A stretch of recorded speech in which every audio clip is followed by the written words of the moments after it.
සාදරයෙන් පිළිගන්නවා ඔයාලා සියලුම දෙනාව මගේ මාස්ට් අප්ඩේටර් YouTube channel එකට. ඉතින් මැයි මාසයට අදාළ අස්වැසුම මුදල් පෝයට කලින් බැංකුවට වැටෙයිද? ඉතින් මේ මුදල් කවදා වගේ බැංකුවට වැටෙයිද?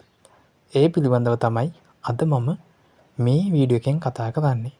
ඉතින් වීඩියෝ එකට යන්න කලින් ඔයාලා මගේ channel එකට තාමත් අලුත් කෙනෙක් නම් පල්ලෙහා තියෙන රතු පාට subscribe button එක ඔබලා දැම්ම subscribe කරලා මතක ඇතුව bell icon එකත් all කරලා තියාගන්න.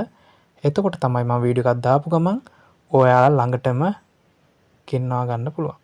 ඉතින් දැන් අපි බලමු මේ මයි මාසයට අදාළ අස්වැසුම මුදල් කවදා වගේද බැංකු වලට ලබා දෙන්නේ කියලා.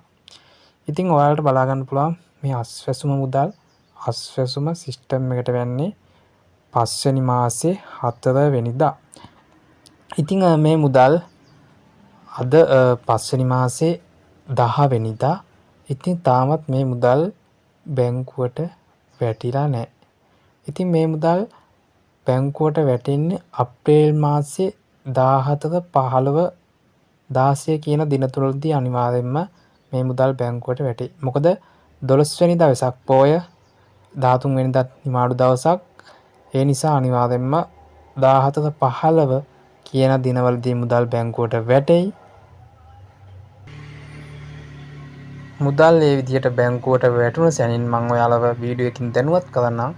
එතකන් ඔයාලගෙන් සමුගන්නවා. ඔයාලා සියලුම දෙනාට සුබම සුබ දවසක්.